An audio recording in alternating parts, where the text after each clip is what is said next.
think you know Adolf Hitler. You've never seen him like this before. Hitler's contemporaries, from his birth in Braunau to his death in the bunker, authentically flesh out the picture. Who was Hitler? Hitler neither finished school nor had any vocational training. He occasionally lived in homeless shelters or on the street. He refused to pursue a regular job. To this day, it seems inexplicable that he could come to power. Out of nowhere, Hitler became the Führer, leader of the German Reich, one of the most powerful men of the 20th century, starting an inferno that engulfed the world and brought death to millions of people. The nation worshipped him and followed him blindly into the abyss. But during his lifetime, he kept his origins and his life secret. No one should know how or who he was. Fascinating and oppressive accounts from companions, friends, and enemies, as well as the most extensive collection of archive material ever shown, much of it hitherto unpublished, reveal who Hitler was and how he could become what he was: a notorious liar and an unscrupulous murderer. Under the protection of the Hitler-Stalin pact, Hitler invades Poland. Great Britain and France immediately declare war on Germany. Despite all the warnings, this comes as a surprise for Hitler. He is unsure of himself, but the rapid occupation of Poland restores his self-confidence. The continuing passivity of the Western Allies encourages him to go further. After the occupations of Denmark and Norway, he invades the Netherlands, Belgium and France. Great Britain is stunned. The British army is defeated and has to flee head over heels via Dunkirk.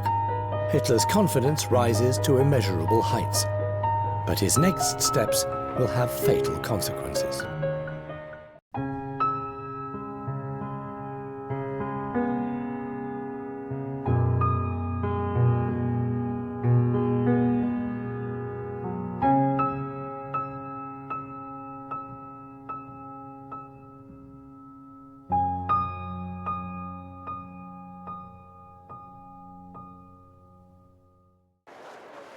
Führer spoke at length and in detail about the ongoing incorporation of the former provinces of Posen and West Prussia. The social strata thought to be racially valuable could be Germanized. In principle, they would have to look racially pure and have the right hereditary disposition. A special cultural heritage group would be created. Here, language would be the most important factor. He said he wasn't interested in the Polish intelligentsia, as they were the supporters of Polish nationalism. Gerhard Engel, army adjutant to Hitler, memoirs in diary form. Heinrich Himmler's pocket diary. Berlin, office, post-briefing, 13 minutes. 11 a.m., leave for Plock. 1 p.m., land in Plock, drive to Mlawa. Dinner and overnight stay there. Rudolf Brandt, SS Colonel.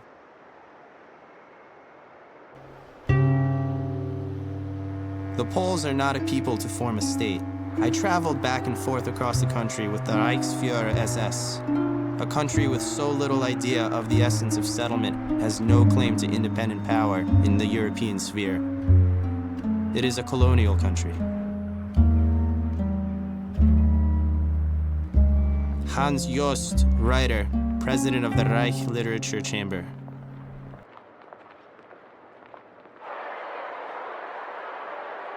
If a German passed by, a Pole had to step off the sidewalk.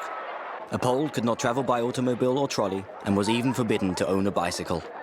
He had been placed completely outside protection of the law. And all his property, movable or immovable, was at the disposal of the German authorities. Jan Karski, courier of the Polish underground.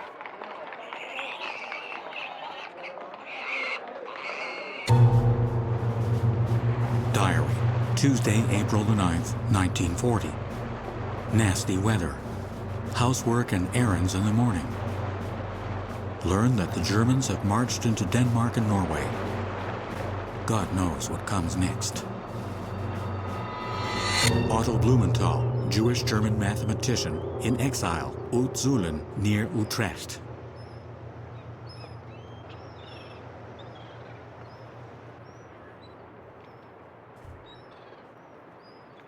After the war, we'll have to ask the English how they could claim on a daily basis to rule the waves when Germany was able to land troops in 6 different places in Norway. Friedrich Kellner, court employee, Laubach. Diary, Wednesday, April the 10th, 1940. Contradictory news from Norway. Naval battle at Narvik. Otto Blumenthal. After the surrender of Norway on June the 10th, 1940, the German Army, Navy and Air Force station up to 400,000 servicemen in this country with less than 3.5 million inhabitants. The Norwegians are forced to supply whatever the occupiers need. In a race against the British, Norway has been occupied for economic reasons and because the German Navy wants to control the Norwegian coastline to prevent a British blockade. From 1942 onwards, the German army divisions are not particularly strong. Above all, they are used to secure the supply of Swedish iron ore via the port of Narvik against an Allied invasion. From all this wreckage and confusion, there emerged one fact of major importance potentially affecting the whole future of the war. In their desperate grapple with the British Navy, the Germans ruined their own, such as it was, for the impending climax.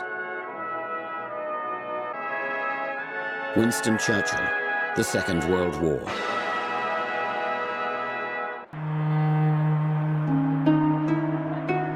Diary, April the 11th, 1940. Visited Saarbrücken, the Spiechener Heights. The bullet-ridden villages of no man's land. Abandoned old French trenches with mattresses and blankets. Endless bunker construction. Houses in the village, piles of rubble. Hanging walls full of holes.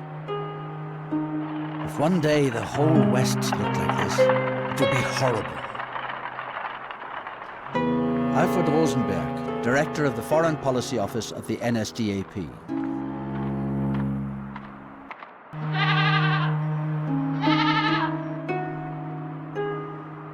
I tried to read in the faces of the thousands what was in their minds this Easter day.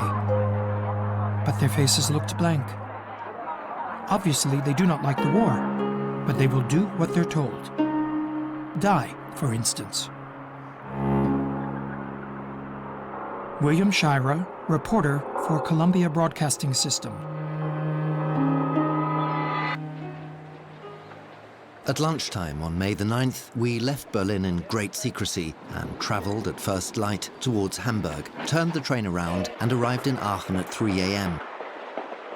Under a beautiful starry sky, we went by car to the command post of the Führer's headquarters, the Felsennest or Rocky Eyrie. Wilhelm Keitel, Supreme High Commander of the Armed Forces, Memoirs.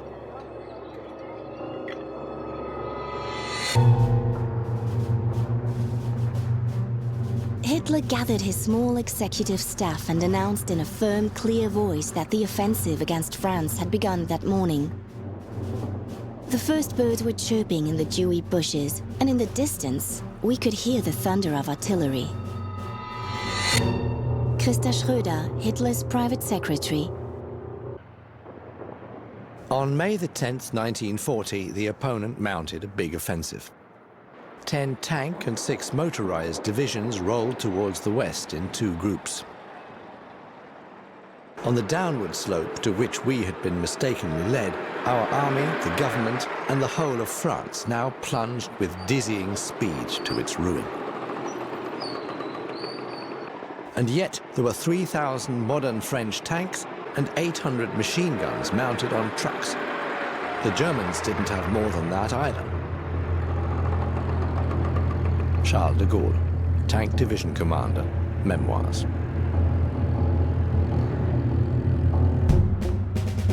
Diary, May the 10th, 1940. The final battle is beginning and will decide the fate of Germany, probably forever, definitely for centuries. The Dutch have now been agitating against us for 7 years and have let in all immigrants. They were just interested in doing business and were bosom friends to all the Jews in the world. Alfred Rosenberg.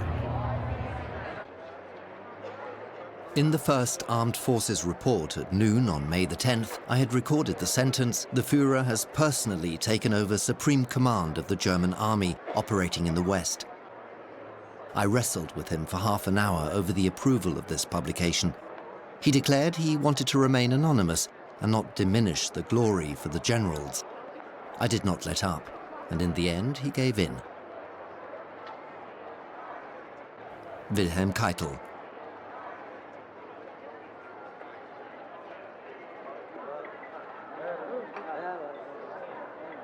Transcript of talks between Admiral Darlan and the Führer at Obersalzberg. The Führer emphasized that he didn't have the ambition to become a great commander, but more importantly to protect the cultural and social rise of the German nation as the Führer of its people. Others had insisted he become commander.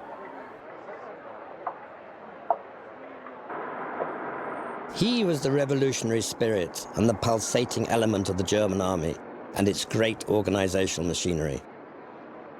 He knew its tendency to exaggerated thoroughness, against which he tirelessly fought. Otto Dietrich, head of press of the NSDAP.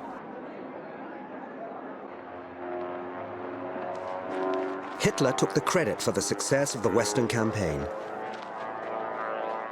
Albert Speer.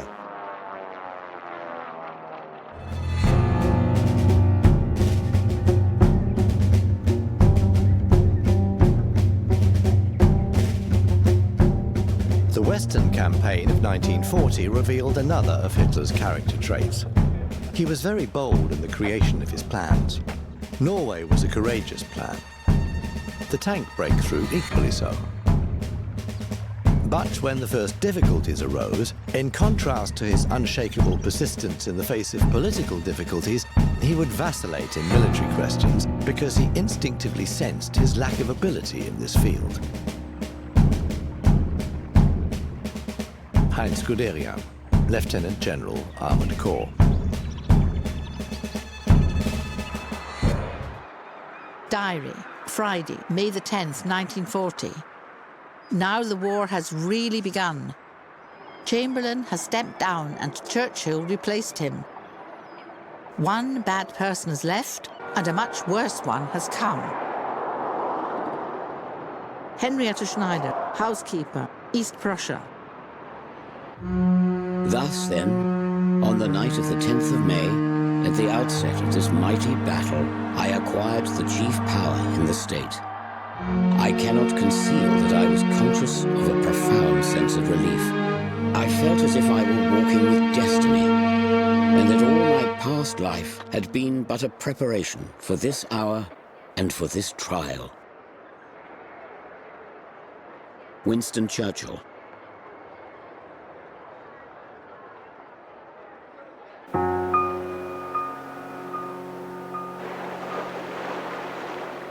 Diary, Saturday, May the 11th, 1940. If I had to spend my whole life with a man, I would choose Mr. Chamberlain. But I think if there was a storm and I was shipwrecked, I would sooner have Mr. Churchill. He has a funny face, like a bulldog in our street. Nella Last, Barrow in Furness, Lancashire.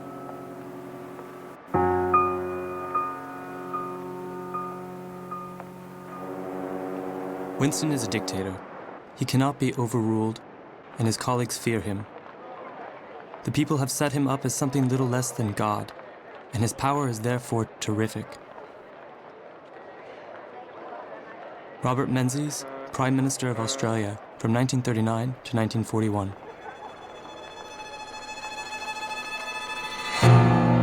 Diary, Tuesday, May the 21st, 1940.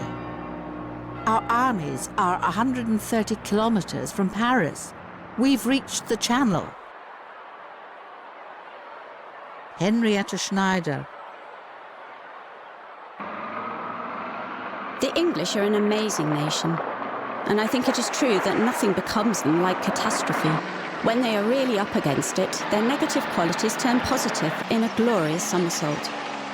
Slowness, understatement, complacency change into endurance and pride, the begetter of self-discipline. Martha Gellhorn, war correspondent of the US Army.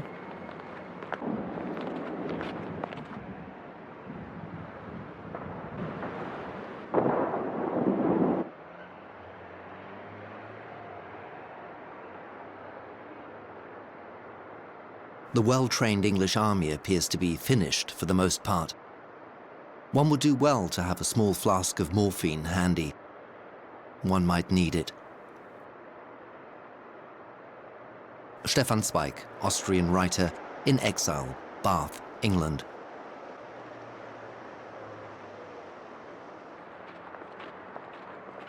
May the 23rd, 1940. We've done it. The Air Force is destroying the English on the beach. I was able to persuade Hitler to stop the army. The Führer wants this to be a lesson for them.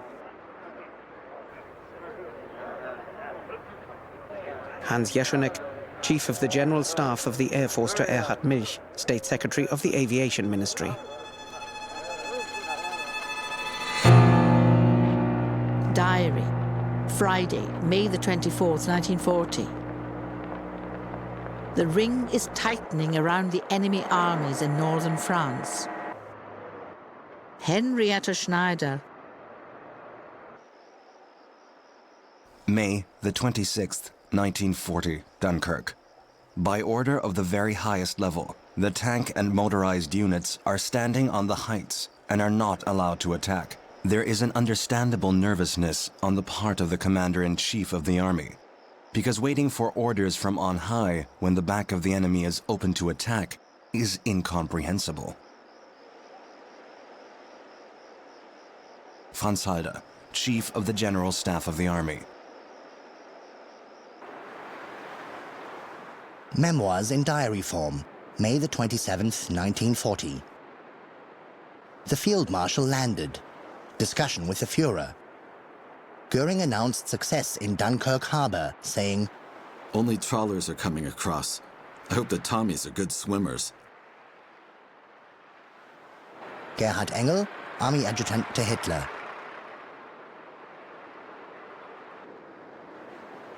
The British Army? I saw 6 or 7 dead Negroes and maybe 20 or 30 other dead.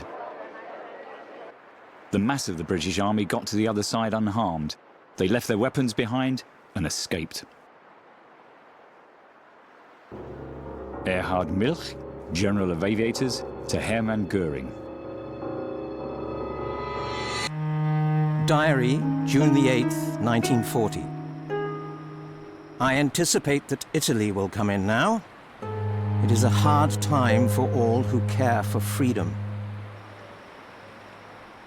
Neville Chamberlain, Lord President of the Council.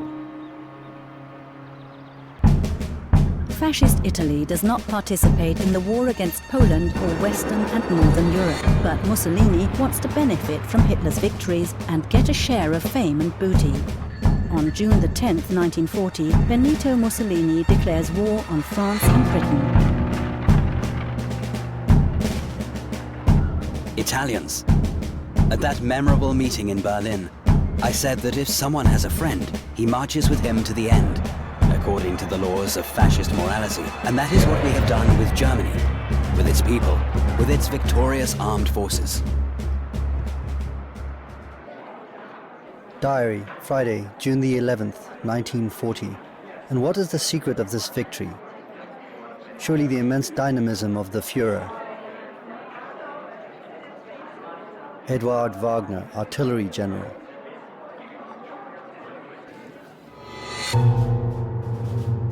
Diary, Friday, June the 14th, 1940. News at 1 o'clock at night. Paris occupied by our troops without a fight. Flag raised for 3 days. Henrietta Schneider.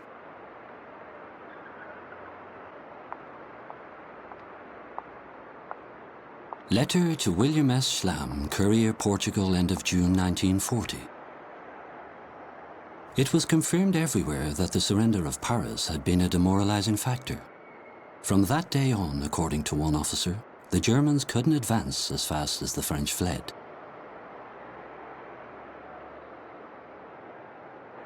Friedrich Thorberg, born 1908 as Friedrich Ephraim Cantor Berg, Austro-Czech writer.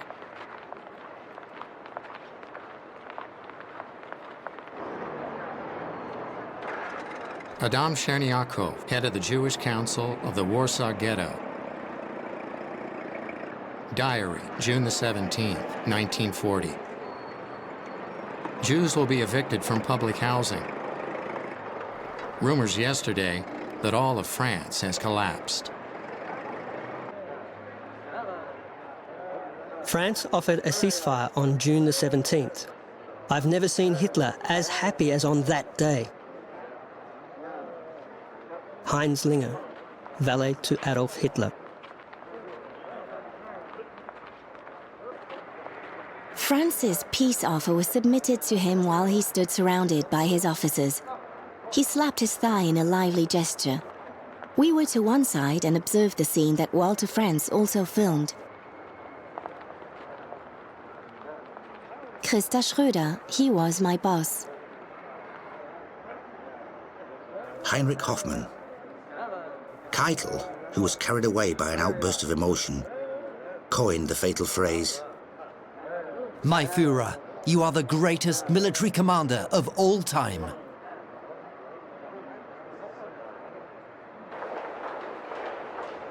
Part of Hitler's growing self-deification after the first military successes involved believing it himself. Franz Halder.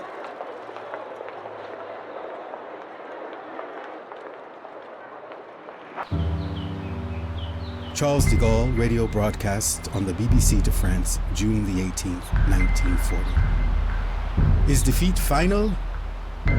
No, for France is not alone. She is not alone. She has a vast empire behind her. She can align with the British Empire that holds the sea and continue the fight. She can, like England, use without limit the immense industry of the United States. I say this is not a Franco-German war to be decided by a single battle. I, General de Gaulle, currently in London, invite officers and French soldiers who are located in British territory to put themselves in contact with me. Whatever happens, the flame of the French resistance must not be extinguished and will not be extinguished.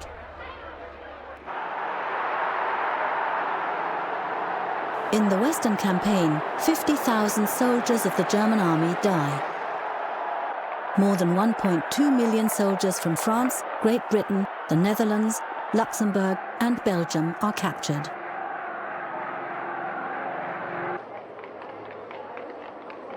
Memoirs in diary form, June the 20th, 1940.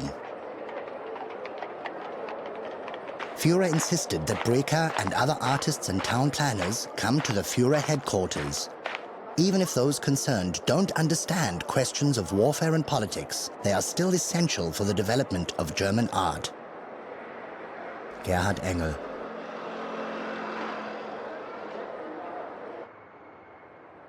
June the 23rd, 1940.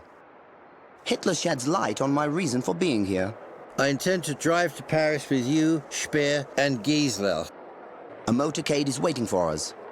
Hitler sits next to the chauffeur in the first open car. I'm behind him. Next to me, Speer and Giesler. Paris is deserted. Dead. Not a soul in sight. This morbid impression seems to depress Hitler as well.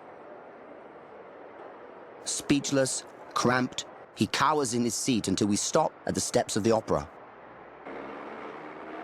Arno Breker, sculptor and architect. It was my life's dream to see Paris. I can't tell you how happy I am that it has been fulfilled today. For a moment, I felt sorry for him. 3 hours in Paris, the last and only time, made him happy, as if he was at the height of his success. Albert Speer.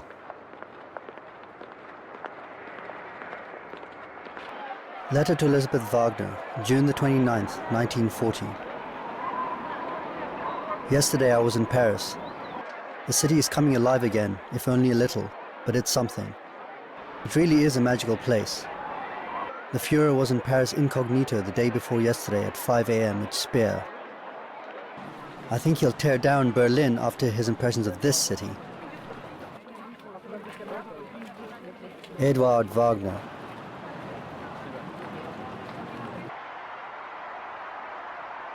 Eva Braun, who never appears in public, films the arrival of Adolf Hitler and his entourage in Berlin from a window of the Reich Chancellery.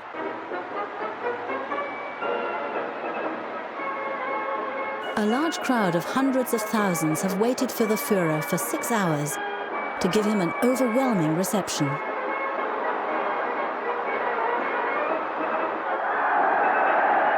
Hitler was at the height of his power. He was the master of Europe. Gustav Mannerheim, Field Marshal of Finland. Resistance to Hitler lost considerable ground in May and June 1940. Hitler's prestige had risen further. Ernst von Weizsäcker, State Secretary of the Foreign Ministry.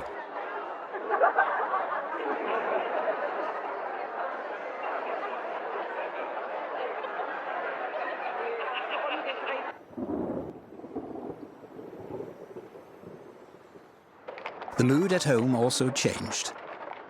The initial anxiety was replaced by radiant self-confidence. When the victory fanfare rang out, even old opponents of Hitler could not hide their joy. I also began to believe in the good outcome of the war. Lutz Graf Schwerin von Krosigk, Finance Minister.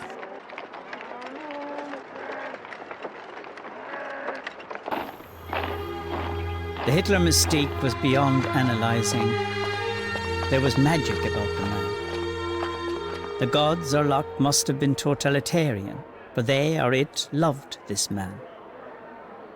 He never lost. He was predestined to win, or so it seemed.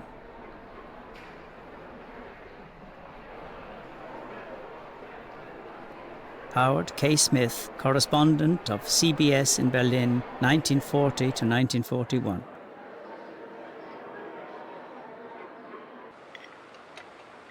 Valley M., schoolgirl, Frankfurt am Main.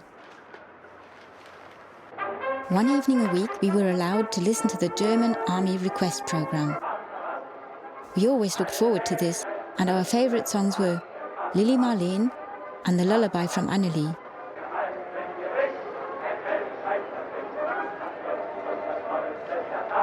But we also listened to Bomben auf England.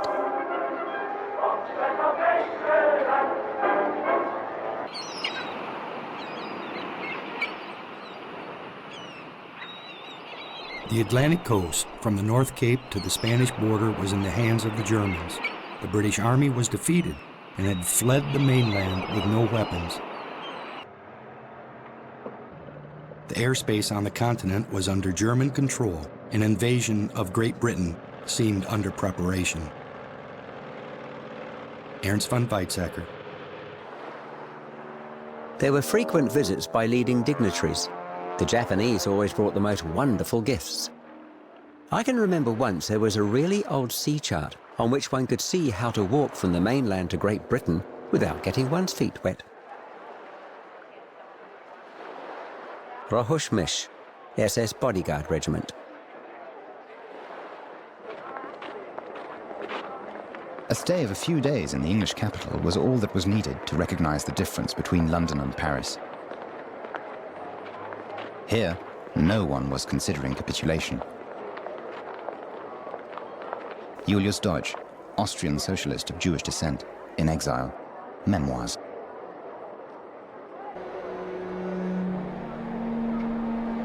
It was only after France had been flattened out that Britain, thanks to her island advantage, developed out of the pangs of defeat and the menace of annihilation a national resolve equal to that of Germany. Winston Churchill. diary, Saturday, July the 20th, 1940.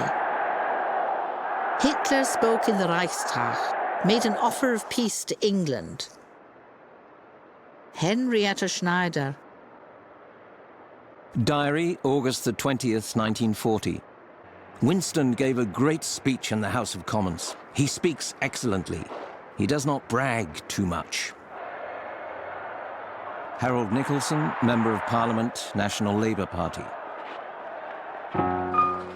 The gratitude of every home in our island, in our empire, and indeed throughout the world, except in the abodes of the guilty, goes out to the British airmen who, undaunted by odds, unwearied in their constant challenge and mortal danger, are turning the tide of the world war by their prowess and by their devotion. Never in the field of human conflict was so much owed by so many to so few. Winston Churchill.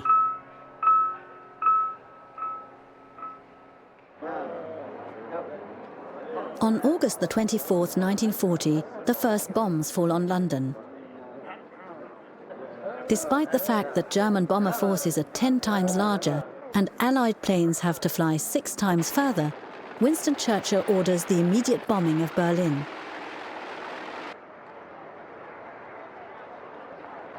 On the night of August the 25th, 81 English bombers start out, 29 of which reach their target. More night raids follow. The attacks do not fail to have an effect on Hitler.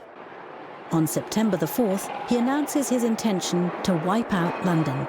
As Goering's Air Force concentrates its bombing raids on the capital, the English aerial defences have a chance to catch their breath.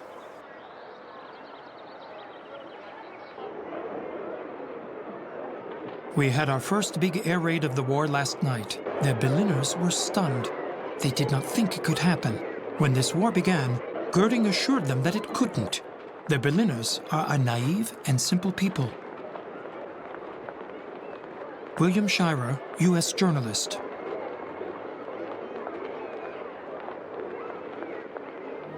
Basic training for men born in 1923 at the Fighter Squadron of Air Regiment 2 in Klagenfurt in Carinthia. Carinthia is a Reichsgau in Austria, which is now called Ostmark, in the Greater German Reich. More than 1.3 million of the Austrian male population of approximately 7 million are drafted into the Wehrmacht and the Waffen-SS between 1939 and 1945. 242,000 Austrians are killed in action. That is about 8% of the male population, while in the Old Reich it is more than 30%.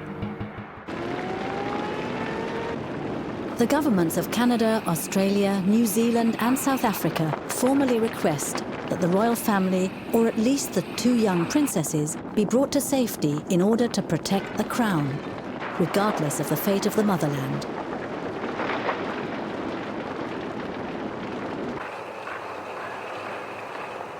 The children won't go without me, I won't leave without the king, and the king will never leave. Queen Elizabeth, Queen Consort of King George VI.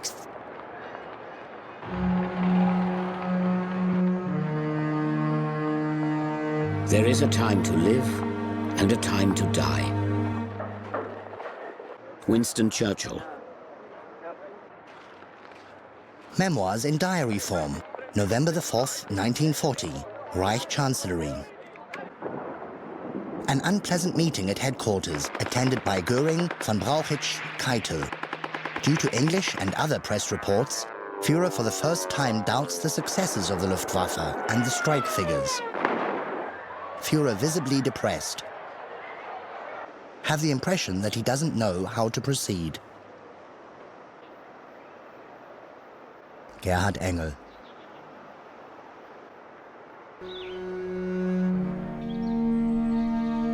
The gent has taken off his clothes and put on his bathing suit, but the water is getting colder, and there is an autumn nip in the air. Winston Churchill.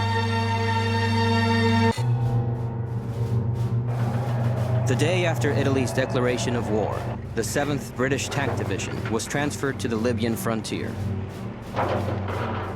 We were not exactly the most modern force on Earth. Some of our armored cars were old Rolls-Royce Silver Ghosts, used by Lawrence of Arabia in the First World War. But we quickly took one border post after another. Dennis Avey, Private, 2nd Rifle Battalion. November the 17th, 1940. We gathered close to the Libyan frontier, 40 miles south of the sea, in a forbidding but now familiar landscape of sand and gravel. At 0600 hours the next morning, November the 18th, we cut through the wire and set off. All around, we could see tanks and other vehicles streaming across the desert towards Tobruk. Dennis Avey.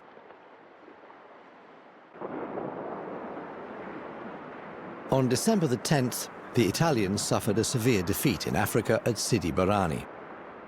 Marshal Graziani begged for German air support. Mussolini considered asking the Germans to send 2 tank divisions to Libya. German troops under Rommel got the situation under control. Heinz Guderian.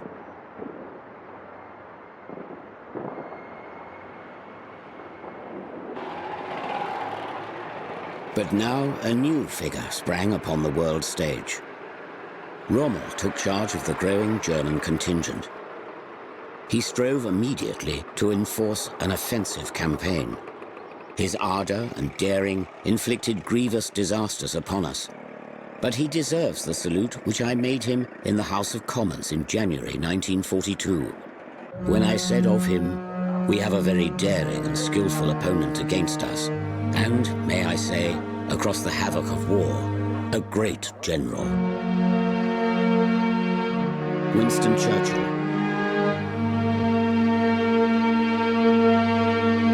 The next day, November the 20th, we buried my friend, Bill Manley. Dear old Bill. It was towards first light when we buried him. I got on my knees, pulled as much sift sand away as I could, trying to prevent it trickling back into the shallow grave. We removed 1/2 of the dog tag from around his neck and dropped him into a shallow dent in the desert. I tried not to look at his face as I pushed the sand back over him. I left him somewhere in the shifting sands, south of Sidi Rezé. Dennis Avey. Diary Berlin, December 1st, 1940. For most Germans, this is an end in itself. For to be strong in their scheme of life is to be all. It is the emergence of the primitive tribal instinct of the early German pagans of the vast forests of the north, to whom brute strength was not only the means, but the end of life. It is this primitive racial instinct of blood and soil which the Nazis have reawakened in the German soul. William Shirer. Paris in November 1940. The defeat of France leads to a partition of the country under the Armistice of Compiègne, the German garrison headquarters on Place de l'Opéra. Under the German occupation, the Parisian cityscape changes. The German soldiers have their own cinemas, cafes, and about 60 brothels. The Guard Regiment marches along the Champs-Élysées to the garrison headquarters. Northern France, Paris, and the entire Atlantic coast are subject to a German occupying regime. From July 1940, the south, over 40% of France, and the colonies are managed by a new French government based in Vichy, which pursues a course of limited collaboration with the Germans. The Führer and the Supreme Commander of the German Army, the Führer headquarters, absolutely top secret, for officers only, 9 copies, second copy, order number 21, Operation Barbarossa. Even before the end of the war against England, the German army has to be prepared to overthrow Soviet Russia in a quick campaign, Operation Barbarossa. The bulk of the Russian army in Western Russia should be destroyed in bold operations via tank pincer movements in order to prevent the withdrawal of strong combat units into the expanses of the Russian interior. Adolf Hitler. Memoirs in diary form, December the 18th, 1940. The order for Barbarossa has been issued. The Army Supreme Commander has ordered us to find out whether the Führer wants armed engagement or is just bluffing. In my opinion, Führer himself still doesn't know how to proceed. He hopes the English will capitulate and doesn't believe the USA will enter the war. Gerhard Engel. In September 1939, the Wehrmacht and the Red Army determined the line of the border in occupied eastern Poland on the basis of the Hitler-Stalin pact. Stalin's Soviet Union strictly adheres to the agreement and supplies raw materials to the German Reich. In the next 1.5 years, there will be no conflict along the now 2,000-kilometer-long border.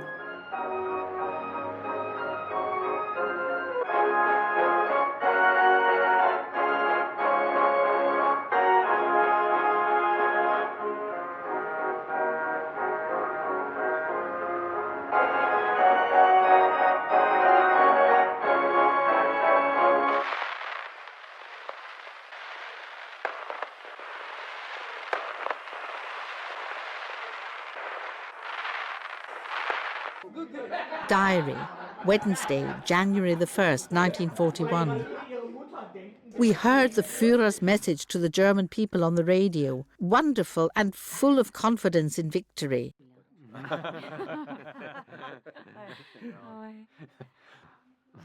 Willem Zig also came, and we ended up playing a cosy game of skat. Henrietta Schneider. On February the 18th, 1941, we drove from Berchtesgaden to Hitler's house on Obersalzberg. Hitler greeted us in the entrance hall with the tree of Untersberg. Here, Hitler spoke. For 1.25 hours, he gave a summary of the development of the armored tank. He concluded his talk about tank characteristics by saying, "Was most important? Armament second most important, and armor a distant third." His opinion, in a nutshell, was, the tank is not an insurance policy. Walter Roland, industrialist, commissioner for tank production in Ministry of Armaments and War Production.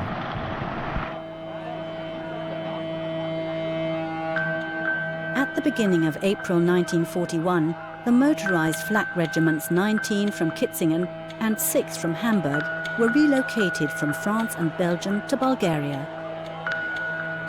In the foothills of the Rila and Pirin mountains, watched by Bulgarian troops, a football match between the regiment's first batteries takes place.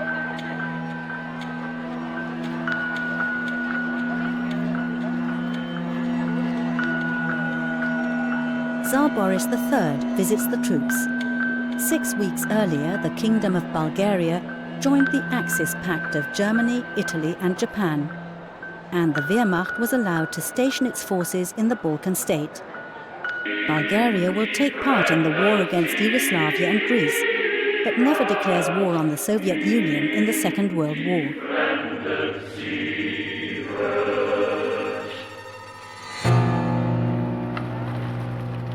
Hitler regards the Serbs as the most effective at nation-building and thus the most dangerous people in the Balkans.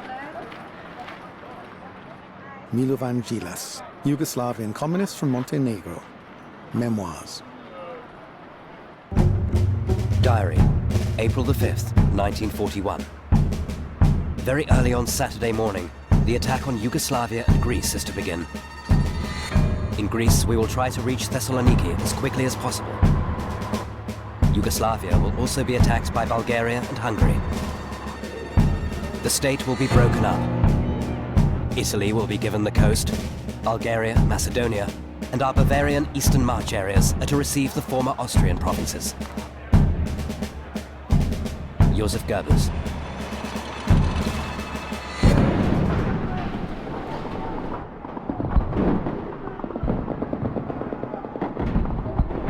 Germany declares war on Yugoslavia. Similarities to statements made before the invasions of Poland, Norway, Belgium and Holland. The German troops have been ordered to restore order in the Balkans, said Hitler. The Serbs will offer resistance, but for how long? At the moment, the Wehrmacht is attacking Yugoslavia and Greece. Details are not known, but we should have further news by tonight.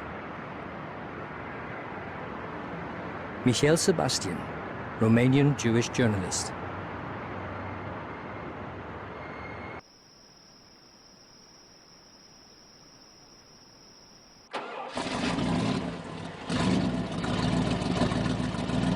Weather as yesterday, a little cloudier at lunchtime and still cold. Thessaloniki occupied by the Germans. Otto Blumenthal. Diary. Easter Monday, April the 14th, 1941. The position in Libya becomes worse, and Egypt is threatened. In the Balkans, the Yugoslavs are going to collapse, and as the Greeks have not withdrawn their Albanian divisions, our Greek position rendered untenable. Robert Menzies, Prime Minister of Australia.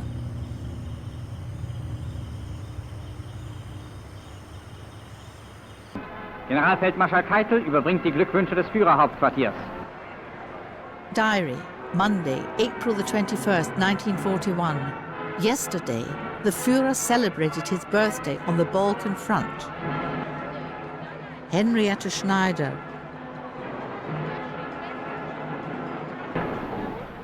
Reichsmarschall Hermann Göring trifft ein. Der Reichsmarschall überbringt dem Führer die Glückwünsche der Wehrmacht.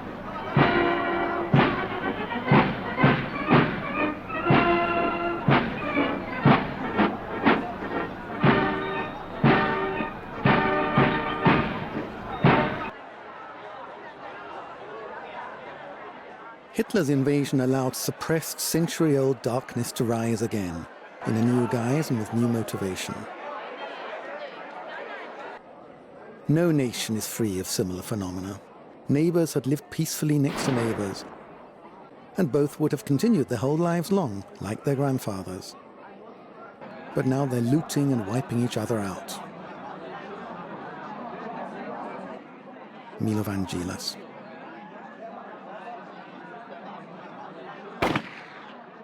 New Year's Eve 1942. A man in Dessau lights the last cigar of peace. Unlike in the First World War, thanks to the plundering of occupied territories, people in the Greater German Reich do not starve during the Second World War.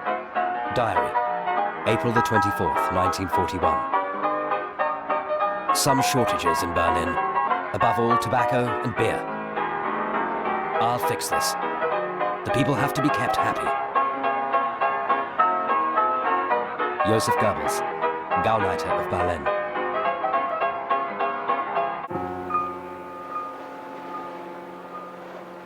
Radio address on the BBC, April the 27th, 1941. The peoples of the British Empire and of the United States are determined that the cause of freedom shall not be trampled down. Last time I spoke to you, I quoted the lines of Longfellow. I have some other lines which are less well known, but which are appropriate to our fortunes tonight. And I believe they will be so judged wherever the English language spoken or the flag of freedom flies. For while the tired waves vainly breaking seem here no painful inch to gain, far back through creeks and inlets making comes silent, flooding in the main, and not by eastern windows only. When daylight comes in the light. In front, the sun climbs slow, how slowly. But westward look, the land is bright. Winston Churchill. Diary, May the 27th, 1941. Report. I have never believed and cannot see how the British Empire can defeat Germany without the help of God or Uncle Sam. Perhaps it will take both. General Raymond E. Lee, Chief of U.S. Military Intelligence in Great Britain. My next-door neighbour says she prays to God to strike Hitler dead. Cannot help thinking, if God wanted to do that, he would not have waited till Mrs. Helm asked him to do so. Nella Last, Barrow in Furness, Lancashire, Diary.